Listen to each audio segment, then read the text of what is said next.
It's a lie otherwise, And isn't hello it? and welcome back. My name's Chris Ryder. This is Talk Solent.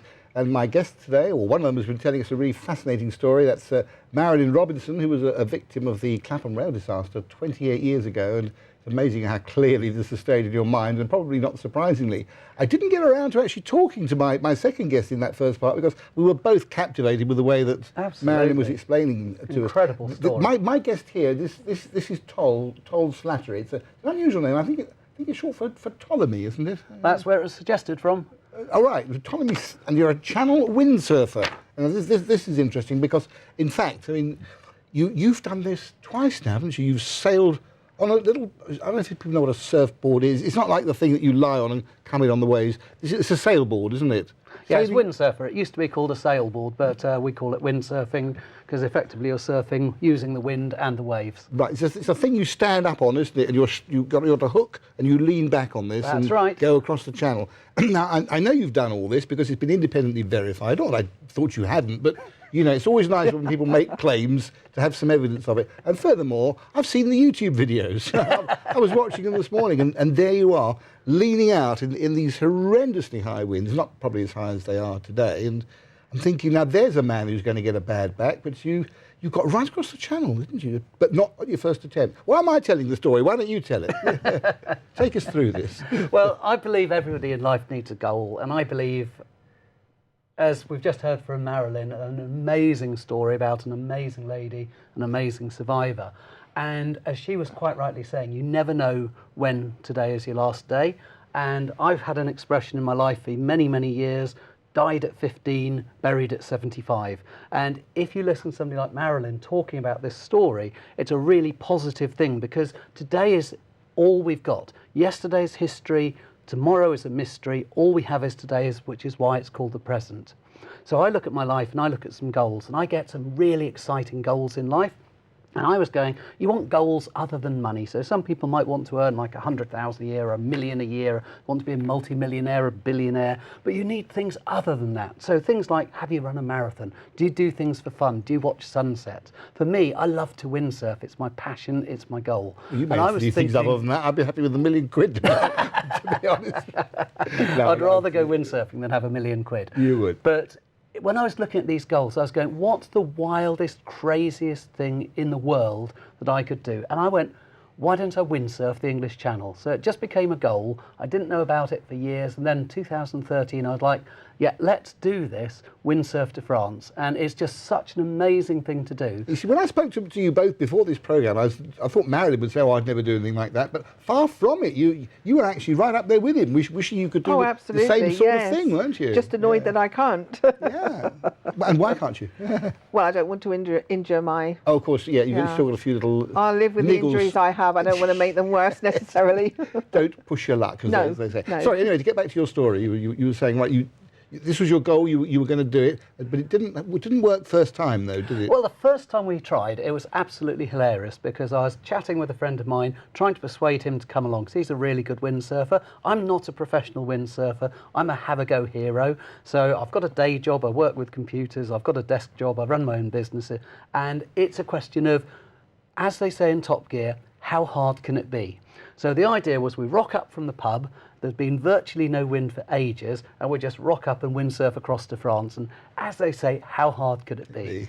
Well, the first time... But it was. It was a lot harder than I thought. Yeah. No, it was a lot harder than I thought. What did you walk sort of slap bang into? What was the big wall that you hit first time you tried it? Well, the first thing was that I'd had a few injuries from cycling, so torn muscles, couldn't windsurf, so I'd probably only windsurfed about half a dozen times in the previous 18 months. So you rock up to try and do something absolutely extraordinary, you step on the board, you realise you've got a little bit too much cheese and wine belly, you've got all sorts of buoyancy aids, you've got 3 gallons of water on the back, so you step on your board and your board sinks down to your waist and you go, I can do that, I can do that. Oh dear, we've got a problem. So the wind kept dying and the board I was on was completely unsuitable, but that's called experience. Success is not reaching your goal on day one, but it's persistence to keep going whatever it takes.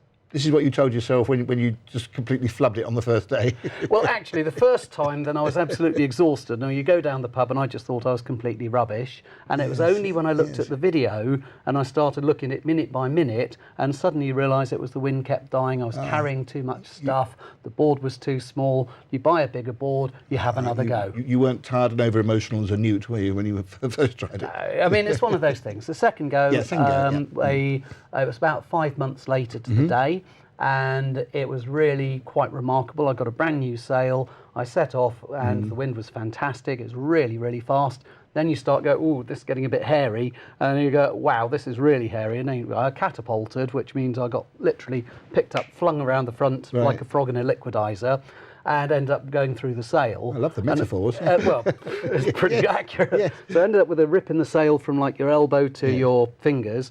And then what happened is that I was like, I heard this flapping, saw this great big hole in the sail, and I was like, be careful of what you wish for. So I was like aiming for France, and what do?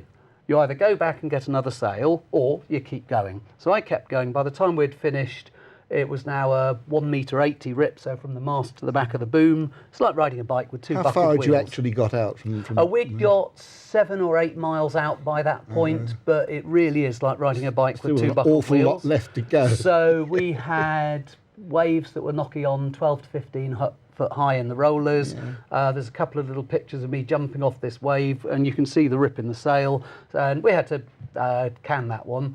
I then had another go. The third go was the 20th of November, and that was really cold. So I woke up in the morning, ice on the car windscreen. That was character building. Gorgeous sunrise in the morning, so we filmed that. And then the rain just drove in like horizontal. And so we set off, and the wind was in a massive wind shadow, wrong direction. I couldn't feel my fingers or anything from my wrist forwards because my hands were so cold. Couldn't feel my ankles.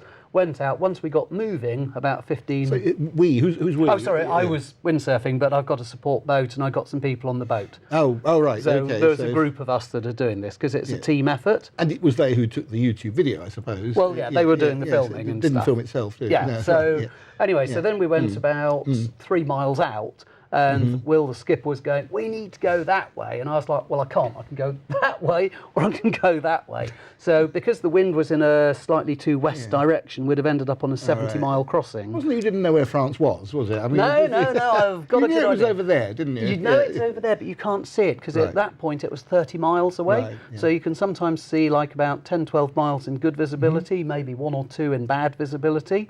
And so you've really got nothing to aim at. You've just got this boat says we want to go that way or that way, and you go, okay. But obviously you're sailing across the wind. So that day we'd had, I mean, it was all over pretty much within 10 minutes. But we kept sailing, and that was really good. Did 28.5 miles that day, and that was really good. That was the middle of November, 36 days before Christmas. Had another go the following year, and we sat on a beach in Folkestone from 1 o'clock until 6 o'clock. Oh, you must have sat through Christmas thinking, I haven't done it this year. I'm really going to get it buttoned down next year. This is a major goal in my life, and this is like something that is right up there with oxygen to me. So it is the most important thing, and literally there's nothing in the world I would want to do more than that. So what happened the next year then? This is the next year we sat on the beach for the 4th attempt. Cost over £2,000 to sit on Folkestone Beach for a day. Why? You've got to rent the boat. It all costs money. You've got to pay crew. You've got to get I see. equipment. Oh, this wasn't a bunch of mates then. This was professional crew. No. Got a professional crew on there. Right, okay. And even your mates, if they're coming along to video it, you still need to pay them and stuff, and you need equipment and things like that. So it's not a cheap hobby. So then after that, we had another go, and we set off. And this was one of those God-given days. It's amazing. You could actually see France. So you're on a beach. I can't remember the date. I think it was August, around about the 20th, 21st. I could look it up. And set off. Off we go. Fantastic. Where's the boat not coming with us? And it was amazing. I was on a 7-metre sail. It won't mean a lot to a non-windsurfer, but it's absolutely great. We got a mile out, and suddenly, kapow, the wind picked up from 15 knots to 30 knots. And if you don't windsurf, that's effectively going from a force 4 to a force 7. So you finally got the wind under your wings, No, as they say. we're absolutely perfect. You could see France, and you're going, this is it, it's there, it's perfect. We're going to do it. 1 mile out, kapow, the wind doubled.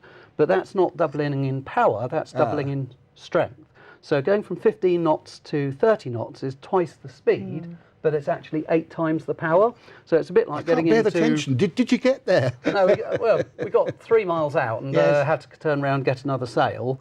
So at that point I was completely and utterly exhausted, could barely walk up the beach. Did you get another sail? You stayed in the water and got another sail? No, I had to go back to my car and get a different sail and mast and boom and so stuff. that attempt didn't work either. Well, one of my best friends, Ian, he is amazing, and he was like, well, you've got to go again. You are going again. I mean, it's only 3 o'clock. Right. What's wrong with you? I was like, I can't even stand up. I am so tired. It's almost like you run the back to London beginning Marathon. and did the whole I thing got a straight smaller off. sail and set off, and I was going, there's no way it's windy enough for that sail. We're going to run out of time as you ran out of wind. Yeah. So anyway, get us there, quick, get us there. That time, if that is the coast of France, Yeah. we ending up down here, Yeah. 3 miles away from Boulogne, 1 mile offshore. Yeah. We'd gone through some massive, great big ocean rollers, about 10, 12, 15 feet high. Yes. And at that point, we decided to go from France to England. Yeah. Because if at first you don't succeed, you've got to try again. And sometimes you've got to take your goal in life and you've got to turn it on its head. When did you get there? I've got to get you there now because I'm running out of time. 4th of October. 4th of October, yeah. I got from France to England in 2 hours and 1 minute. It was easier going that way, was it? Yes. And then on the 16th of October, Yes. then I got from a French beach in Ouessant to Dover in 1 hour and 14 minutes. Right, you thought this England to France stuff isn't going to work. I can do it twice, but then it's got to be from France to England. Yeah. Why So is the that? Why difference it is that if you set off from England, you've got this point in France that you're aiming for. You either set off from Dungeness, which is 30 miles, or you set off from Folkestone, which is 24 miles or 22 miles, and you've then got to hit this point. So you've effectively got to hit the eye of a bullseye of a target from 25 to 30 miles away. Not to mention avoiding lots of ships that are there are in the 500 busy ships shipping out lane. there. Yeah. But if you go from France, you're setting off from the bullseye, and you've got about a 20-mile target to land on, and that's why we went from France to England. Gosh, did you have to ask anybody's permission for dodging all those ships? Did they know you were there? Yes, of course they did, didn't they? We did actually get some permission from the French for a crossing. I think I suspect something there, but never mind. We won't go into that yet.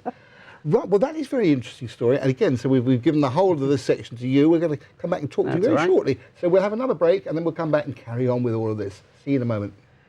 I can